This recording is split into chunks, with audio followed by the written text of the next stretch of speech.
He thought it was just a routine delivery, a simple pizza dropped to an ordinary house, but when Noah stepped inside, he unwittingly entered a nightmare. The house was darker than it seemed, and the people inside weren't what they appeared. As the line between reality and something far more sinister began to blur, Noah found himself caught in a web of secrets that threatened to consume him. What happens when you refuse to leave when the truth is staring you in the face? In this chilling tale, one man's refusal to share his seat will lead him to horrifying fate that he never could have imagined. Noah, a pizza delivery guy, pulled up to a quiet suburban house one evening. It looked normal enough, but the atmosphere felt off, with dim lights flickering inside. Mrs. Ellison, an elderly woman with silver hair, greeted him with a warm but distant smile. She invited him inside, and despite feeling uneasy, Noah accepted. The house smelled of pepperoni and garlic, a familiar comfort, but there was something about the silence that felt unnerving. Mrs. Ellison asked him to place the pizza on the table, then disappeared into another room. Noah glanced around and noticed an extra chair at the table, as if someone else was expected. When she returned, she seemed distracted, her tone odd and distant. She insisted he sit down, but Noah, feeling uncomfortable, politely refused. As he headed for the door, he noticed shadows moving outside the window. Something was wrong. Leaving the house, Noah tried to shake off the feeling, but as he drove away, he couldn't help but glance back.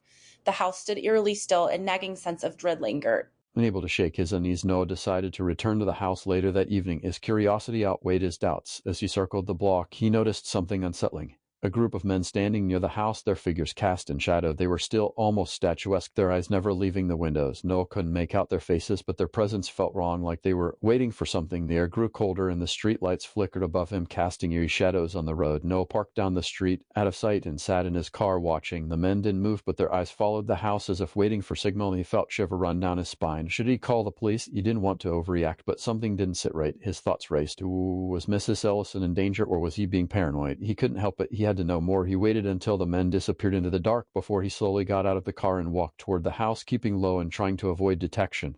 Noah crept closer to the house, his heart pounding in his chest. The men had disappeared into the shadows, leaving the street eerily quiet. The only sounds were the distance of the city and the soft crunch of gravel beneath his feet. As he approached the window, he spotted movement inside. Mrs. Ellison standing by the door, her back turned. She was talking to someone. Her voice was low, but Noah could hear fragments of the conversation. It wasn't friendly.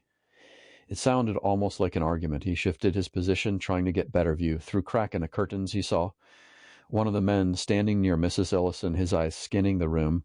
It was as if they were waiting for something. The air grew heavy like the calm before storm. Noah's mind raced. Why wasn't she calling for help? Why were they just standing there? Suddenly, Mrs. Ellison turned, and for a brief moment, Noah saw her face clearly. It was pale, her eyes wide with fear, but there was something else. Something wasn't right about her expression. She looked like she was hiding something. Noah's instinct told him to leave, but his curiosity pushed him to stay. He had to know what was happening inside. Noah stepped back from the window, his breath caught in his throat. The cold gust of wind hit him hard, sending a chill down his spine. He strained his ears, trying to make out the strange muffled noise coming from inside the house. It sounded like footsteps, slow, deliberate, and too heavy for a woman of Mrs. Ellison's age. He froze, wondering if he had imagined it, but the sound came again, louder this time. It wasn't normal sound. It was unnatural. Noah's pulse quickened. He didn't know whether to run or investigate further. The last thing he wanted was to get caught snooping around, but something was pulling him in. He glanced around the street. No one was watching. The men were gone, but the feeling of being observed lingered. With deep breath, he crouched down, moving toward the back of the house, hoping to find another way inside without being seen. As he crept closer to the back door, Noah's heart raced. The strange noises continued from within, along with the occasional murmur of voices. Was Mrs. Ellison speaking to someone else, or was it something else, something far darker? His mind was spinning, but he pressed on. He had to know what was going on. Noah stood frozen, his hand hovering over the back door handle. The door had creaked open slightly, as though someone had been waiting for him. His mind raced. Was it Mrs. Ellison, or was there something else inside? He wasn't sure if he should push the door open or run, but his curiosity overpowered his fear. Slowly, he pushed the door further open, wincing as it groaned loudly in the silence. Inside, the house was dark, the only light coming from the faint glow of lamp in the living room. The muffled voices he had heard earlier were now clear, but their words were indistinguishable, like distorted conversation. Noah stepped inside, the floorboards creaking under his weight. The air was thick with dust and an odd metallic scent, making him feel nauseous. He moved cautiously, sticking to the shadows. As he reached the living room, his breath caught. Mrs. Ellison was standing in the middle of the room, her back to him. She was speaking, but her voice was flat, robotic. In front of her stood one of the men. He wasn't the same as the others. This one looked different, his eyes cold and emotionless. Noah was about to retreat when the man turned suddenly, locking eyes with him. Chill ran down his spine. Noah's heart pounded as the man's cold eyes locked onto his. He froze, panic creeping in. The man's expression was unchanging, as if he had been expecting Noah all along. Mrs. Ellison remained motionless, her gaze still distant and unfocused. The tension in the room was suffocating, and Noah's instincts screamed at him to leave, but his legs wouldn't move. "Who are you?" Noah managed to croak, his voice barely audible. The man didn't respond immediately. He tilted his head as though studying Noah before speaking in low, calm voice. "You shouldn't have come here. It's too late now."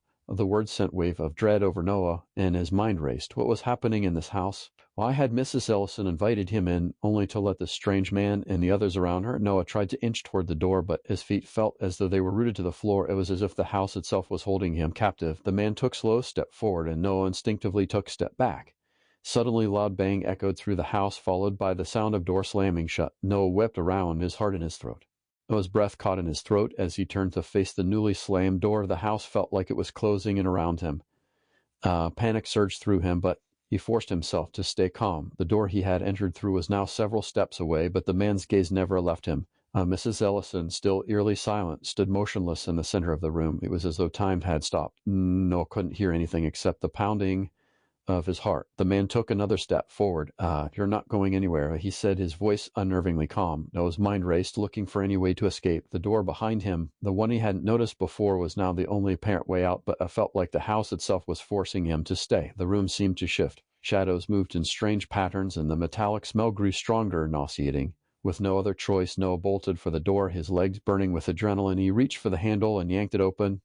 But it wasn't hallway that greeted him. Instead, he found himself staring into a void of darkness. The darkness engulfed Noah, suffocating and absolute. He spun around, frantically looking for any sign of light or escape, but the room was gone, replaced by an endless void. The air was cold, thick with an oppressive weight. His breath came in shallow gasps, panic tightening his chest. The door he had just opened was gone, replaced by the blackness that seemed to stretch on forever. He could still hear his pulse pounding in his ears, the only sound in the dead silence. "You're not supposed to be here." The man's voice echoed from nowhere, sending chill down Noah's spine. It was everywhere, surrounding him, as if the darkness itself had spoken. Noah stumbled backward, his mind racing. This couldn't be real. He had to be dreaming. Worse, trapped in nightmare. That wouldn't end. But no matter how much he willed himself to wake up, the blackness remained. Suddenly, he felt a cold hand on his shoulder. He whipped around, but no one was there. The void seemed to pulse like it was alive, watching him, waiting. His heart thudded against his ribs as he realized the terrifying truth. He wasn't alone.